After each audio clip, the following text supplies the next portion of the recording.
So what's new?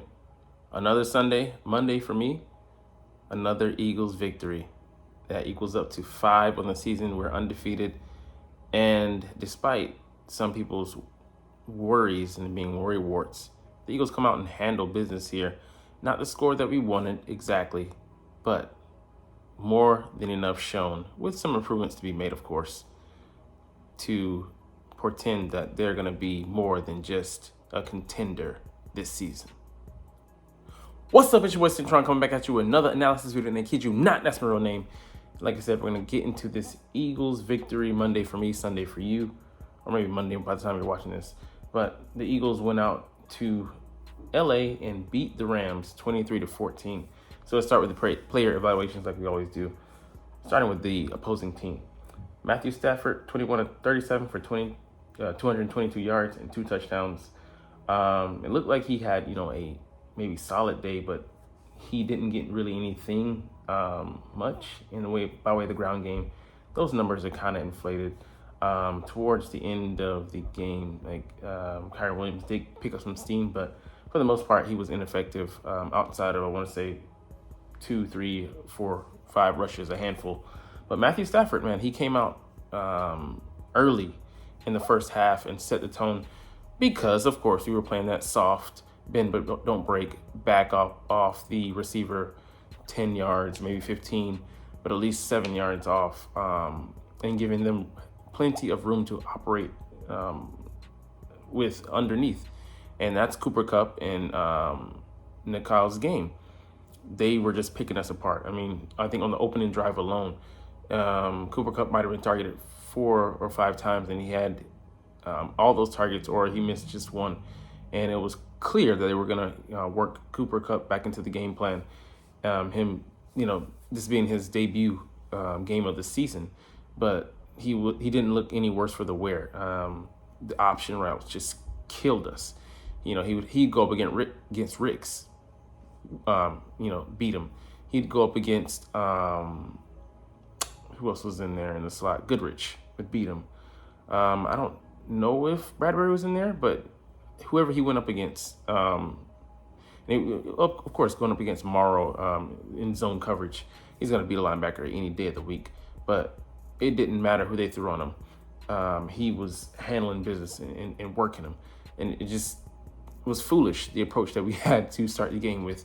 Okay, let's give him this much room to operate with and see what he does with it. Just go out and be successful. And they got the ball first, so they went out and scored. We did come back and score, but, they also went back again and scored another touchdown.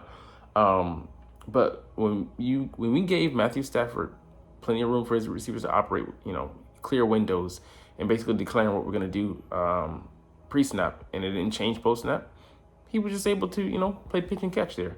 And he got comfortable, super comfortable, despite having a hip, contusion that he's working through. And, gave him some discomfort. But, if you're going to make it that easy, it didn't give our pass rush time to get home there. So it put us at a disadvantage. And, we did change tactics. We'll get into that later. But when we came up and pressed the receivers, when we moved him off the spot and didn't allow him to settle in back there, it was a vastly different game. So this was the tale, of Jekyll and Hyde, the first half and the second half, diametrically opposed results that we got. So, like I said, Kyren Williams, I think he's had the best average out of anybody that on the ground, pure running back,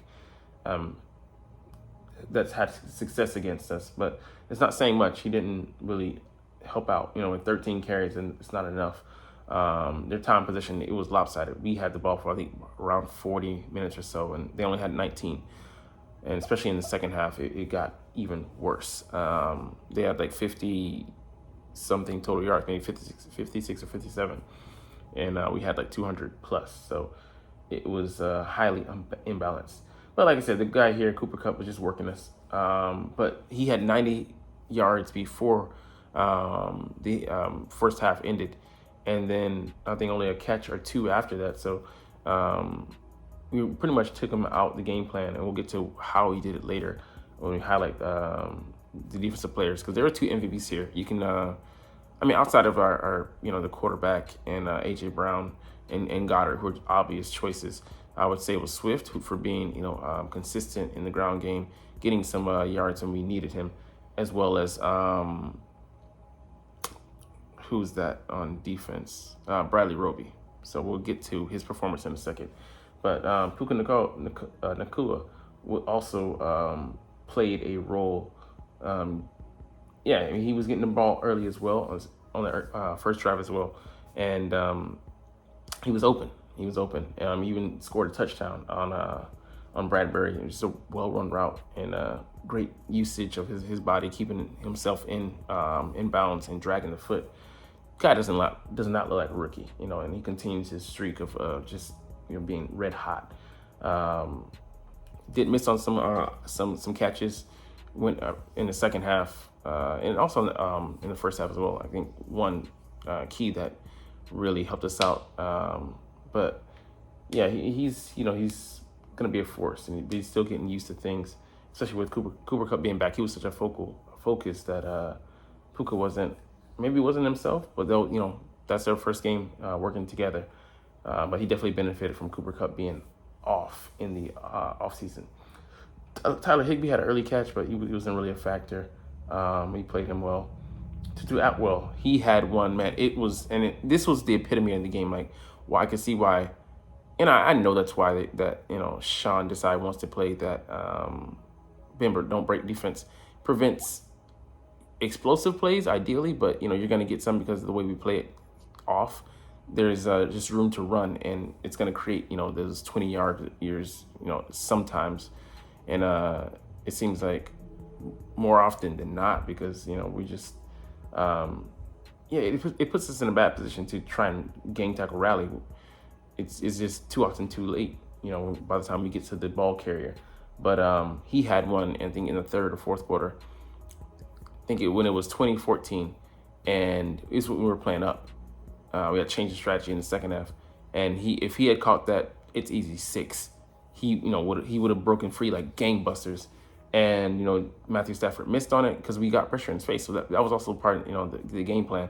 But it was like, and I'm okay with that. I'm okay with them hitting on some explosives and the risk being worth the reward. It's give and take, and you're not gonna shut a team out completely with them having explosive plays. You want to limit them, but that's why they're scared to play that defense full time because someone's gonna get beat.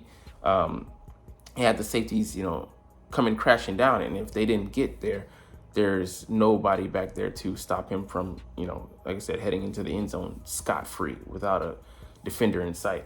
Because he has game-breaking speed. I don't know what he runs. He looked like a 4.3 on that play, but fortunately, they missed, and then things didn't go awry. But that's the inherent risk you play with when you play in close quarters. But I'm willing to take that. I know that we're not, and I know, like I said, I don't know if it's Nick Sirianni directed or if it's specifically Sean Desai thing. But one thing I can say, under Nick Sirianni's watch, both coordinators play like that. So what's the common denominator? All right, let's get to them on defense. Ahkello Witherspoon, he did have a nice interception, but it's interesting. Hurts had that same play. He just can't make that throw there. Same style to Devonta Smith, where the receivers kind of faded away, and the defender came and he played the receiver role. You would have thought he was the receiver if you didn't know any better. Just out jumped and out positioned, and AJ looked like he couldn't get any footing. He was off kilter, off balance. So just that play, just we need to scrap it because it just doesn't work for whatever reason. And Jalen checked to it. He got an earful on the sidelines from Nick Sirianni, and rightfully so. He should be chewed out for that because we at least come away with 3 points there, and it was near the red zone or maybe in the red zone, and it should have been 6. Maybe for us. So that kept them in the game, and just, drive killer, but just a huge gaffe by Hurts. Wasn't as bad as Dak throwing 3 picks, but it was bad. So that was one decision that if he could have back, he wish he could have that one. But otherwise, the safety wasn't really factor. We were just our first drive let me know that, okay, we're back in sorts of ways, but we just could do whatever we wanted on that drive. The linebackers and things, they couldn't cover Goddard. He was just a mismatch for them all day. Last week, showed with the Colts, and it was no better here. Bobby Brown, I mean, up the middle, they're like nobody. The one sack they had, it was just kind of a coverage sack, and then Hurts kind of walked into it. So it's kind of fortuitous for this guy. Don't even know him. I couldn't name anybody on this defense other than Aaron Donald. He had 3 assisted tackles, but we took him out of the game plan. Excellent job by Jeff Stoutland, Nick Sirianni, and those guys coming together and putting together a game plan to make sure that he didn't factor into this game at all. So they moved around the formation. He was, rushing against Lane at times. They, moved him inside, to the other D tackle spot, to the left side, to the right side, trying to find a matchup for him all day, and it just didn't take. He couldn't find an opening. So just excellent job by us, game planning for a player who can be a game wrecker. And, it goes, now in 5 games, he has no sacks against the Eagles because we just make sure that he is not going to be the one that destroys the game plan. Might be somebody else, but it's not going to be AD. All right, let's get to the Eagles players and their evaluations. So Jalen Hurts, 303, 25 of 38, 1 TD and 1 touchdown. So we went to the red zone, and it really showed that, hey, we can, if we wanted to, if we really press the issue and exercise more plays, which I really think it is. We're just hoarding plays. We can be a great red zone offense, and getting the ball to your 6'5" tight end, who is a mismatch for most guys. The way he runs routes and his height as well, and he run it like a kind of stick and then nod route. It was excellent the way he worked the defender, and Hurts also worked his eyes, holding safety to the left just enough for him to move out of position to vacate the spot where Dallas Goedert hit it and hit him over the middle in 6. So yeah, we can be a great red zone offense. We just have to get out of our own way, bad play calls, and trying to put the burden on Hurts. Hurts did miss Quez Watkins in the freaking dab smack in the middle of the red zone. He was hopping up and jumping up like, man, see me? It's too late. So I hope they look at the tape and like he locked in. And that's one thing he does. He locked in on, I think it was Devonta Smith trying to get him the ball. And, that's one fault of his, the interception and the locking in on the receiver, not seeing the field. And that just happened on that play. And maybe there's a couple others. When he rolls to his right, I think he was like 1 of 5 today. He did complete a pass rolling to his right, which is a rarity. But when he rolls that direction, just the comfortability, or just the natural leaning towards that, or just not maybe he's used to rolling to his left. He feels comfort rolling to that area of the field. Just didn't left him left you wanting more. But overall, a very solid day for him. On the ground, he had 72 yards, so he was picking his spots. I thought one where he ran through contact, like he previously didn't do in the previous 4 games, where I thought his knee might have popped out of place. I'm like, ugh, just like your heart stops, and like Jalen, just calm the fuck down. But there was design, and there were ones where he made plays, but he juked defenders, took a couple hits, and kept going. Kept trucking and got positive yardage. Man, what a game for him. And I love that he was unafraid. It brought the balance, but also the fear factor for the defense. They can't just spy, or they can't just play the receivers in coverage. They got to worry about this threat named Jalen Hurts. DeAndre Swift, like I said, very solid day, very underrated day from him. It was a sneaky good day, 17 for 70 for 4.12, so nothing really eye-popping in the numbers, but like I said, very consistent. And it kept the defense honest and gave validation to those play fakes. He had one play fake where he was almost like a Statue of Liberty style, and then he rolled out and then threw it back. Like it was, he threw the ball upfield, and just an excellent execution. I was like, oh, interesting. I don't know where we took that from, but I love it. But Swift also had a couple catches, and he just, the way, like when he gets to the line in the receiving game or the run game, the way he's just able to, to be shake and bake and have guys doubt where they should be. kind of like a shady, man, or like in the mold of a Barry. And who I know Swift models himself after. That shiftiness, it's different when he's on the field. I've said it in so many videos, but it's different. So excellent game from him, and like I said, he deserves more credit for that day. Kenneth Gainwell, not really much on the ground, but he did have a nice reception. Got a first down. It was like 3rd and 5, and it was crucial. And Jalen picked up a couple too. It's like 3rd and 9, 3rd and 7. They were backbreakers for the defense that couldn't get off the field for the Rams, and they just don't have enough playmakers back there. But yeah, Gainwell shared a lot of heart on that drive. And man, A.J. Brown, just uncoverable. That 30 or 40-yard catch before halftime, we had 32 seconds. I'm like, man, maybe we can get into field goal range. We go and score a fucking touchdown, and that's a backbreaker. At the point, the game is 14 to 10. They have the advantage. They just scored with 1:55 to go, and they went out and scored. Kind of a little deflating because damn it, again, they went ahead and scored a touchdown. They're gonna get the ball back, so the double up. And AJ makes that catch, one hand snag. He catches the tip of the ball, brings it in one hand, and keeps running. Backbreaker, just demoralizing for that defense. Yeah, he was open all day. He has a sign by his locker. I'm open all the time, 24/7. Yeah, he was open all day today. And Dallas Goedert just moving the chains. He had a 49-yard catch later, and I think on that could have been in the first half or second half. But just showing how explosive he is. He looks like a receiver in a tight end's body. He's big, but he's fast. And the catches he had, just clutch. I think maybe 4 for 45 on the first drive. So you knew that he was going to be a part of the game plan. And they finally highlighted him and got him the ball. That's why I put it in the screen cap of the live stream. Goddard, he's going to be the key. And he was one of them today for sure, man. Like I said, Swift, I didn't even know he had this many yards. Just caught all of his balls and cross. It's very consistent. Like I said, even Gainwell on that catch, 7 yards. Shouldn't have got that. The yards over expected. Should have gotten only like 2 or 3 or 4, something like that. I think 2 or 3. Smith only had 1 catch. I mean, that's the thing. A lot of times, other guys eat. See Goddard and A.J. Brown had a healthy plate today. Someone else had to get scraped. Had to come off with Devonta's. And they were on the sidelines. Nick Sirianni, arm around his shoulder, like, hey, stay in there, stay with it. And he noticed that, he wasn't moping, but he was walking the sideline, just kind of frustrated because he knows what he can do.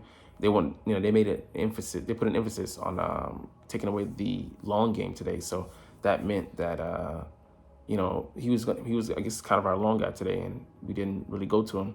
Not that he just the game plan didn't call for it. Not that he couldn't make plays out there. So it's feast or famine a lot of times, and it just so happened to be not his week. Jack Stoll, didn't really notice he had the catch, but he's a consistent blocker. 12 personnel, just a key guy, highly underrated. Quez Watkins, I got a beef with him because Jalen overthrew him on the one. You want him to settle down and just throw it over the head of the defender there, but not outright miss him like that. And that was quite literally a tall pass for him. A tall ask. But the one where he caught on the bubble screen and it's blocked to perfection. I think it was Smitty, but I know it was for sure A.J. Brown on that side. It might have been Olamide Zaccheaus, but I think it was Smitty. And they block it up perfectly. Create an alley where Quez just has to cut it upfield and he gets positive yards. He gets the first down on 3rd down, and we're able to continue to drive. He strings it along, runs right into one of the defenders on the block, on the outside of the play. And Nick Sirianni's like, what the cut the fuck up field? What the fuck are you doing? You can see him on the sideline. And it's just like embarrassing. What the fuck are you doing, Quez?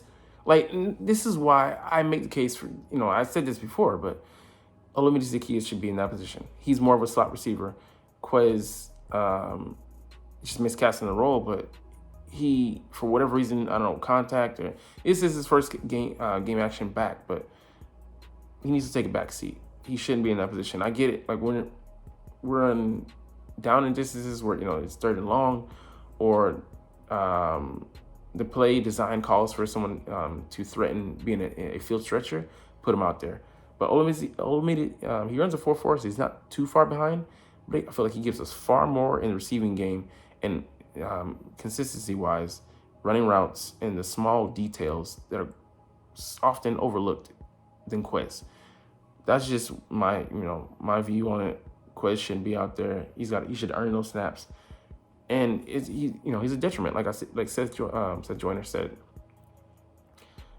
when other guys are being locked down and we're looking for somebody to make a play, is he going to be the guy we look to? I don't think so.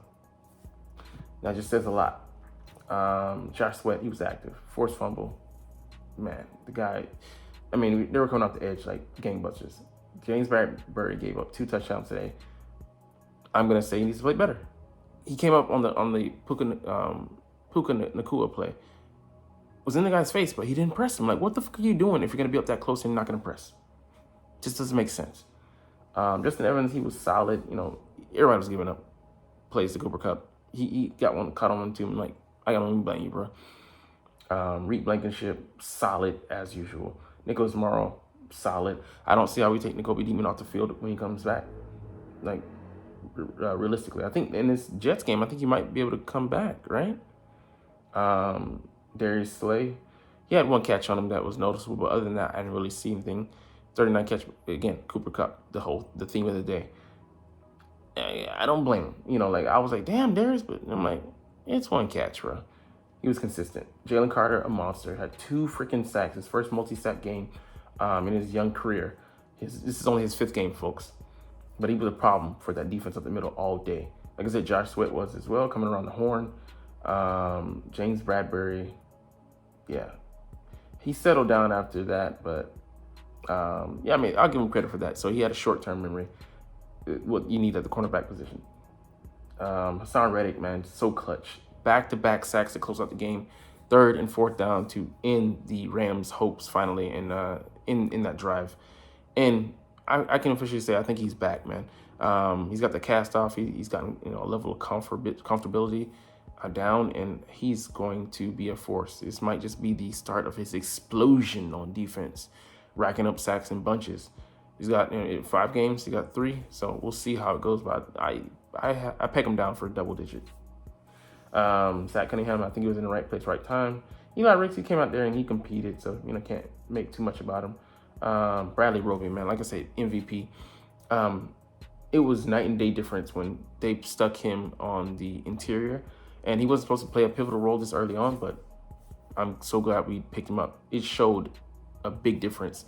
Having a veteran in there that knows how to play that interior. He plays on the interior better than anyone else. He played Cooper Kupp better than Slay did. And I feel like Cooper Kupp is even on the outside, he brings that slot ability to the way he runs routes, which makes him just such an imposing player to go up against, and a terror, because he can 3-way you to death, up, left, right, and it just, what are you supposed to do with that? If you don't, if you don't have a tell on where he's going, it's gonna be tough. And Bradley Roby, he just knew. They switch offs, they were seamless. And so the things we've had problems with, like I said, the switch offs and the bunches, he was able to settle those down there, and playing on the outside with 2 great corners, and Bradbury and Slay. It's going to be, if they can all stay healthy, it's going to be such a factor for us, an X factor, being able to handle plays like the Super Bowl and in previous weeks that we weren't able to getting crossed up and getting getting confused. So, man, what an addition, and what a game for him to have. Doesn't reflect in the stat sheets, but man, like I said, he was for his first game back, man, exceptional. But just even if he wasn't shape, phenomenal game. All right, Kentavious Street, he did his job. Jordan Davis didn't flash today, but I think he might have been taking some double teams. I have to see. Martin Goodrich, a learning day for you, going up against one of the best in the league. Nolan Smith didn't notice him, to be honest. Milton Williams, he flashed a little bit, but just steady. So making up for our guy not being in there, what's his name, Fletcher Cox.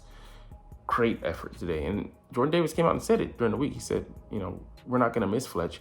And that was no slight to Fletch, but, believe we have the requisite talent to come out here and make up for his absence. And damn right, surely they did.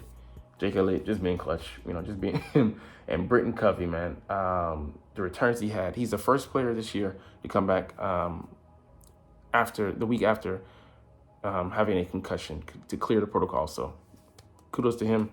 He had a 20-yarder and then like a 15-yarder, and just excellent punt return. And yeah, since week 10 of last year, I think he's the best in the average, but also impact that we have out there. But we came out of this game with no injuries, so man, fingers crossed. I think we get Fletch back next game, and then surprising that they waited this long, but they were maybe trying to see what their options were. But Cam Jurgens went on injured reserve. We'll miss him for the next 4 games. He'll be back for the Cowboys game. But man, what a win, what a game. And Sean Desai, tip my hat to you, man. First half, you had me in the first half because I was like, but then we made those adjustments and things were money. But anyways, we're gonna get up out of here. You're not even watching though. You're not even here, so it's all good. I love talking about the Eagles and love making these videos. So we'll get on into our other plans. But as always, it's fly, Eagles, fly, and let's motherfucking go. Like, comment, share, subscribe. Thanks for watching. Check me out at Centron Anime, Centron Life, or Centron Laughs, or other social media.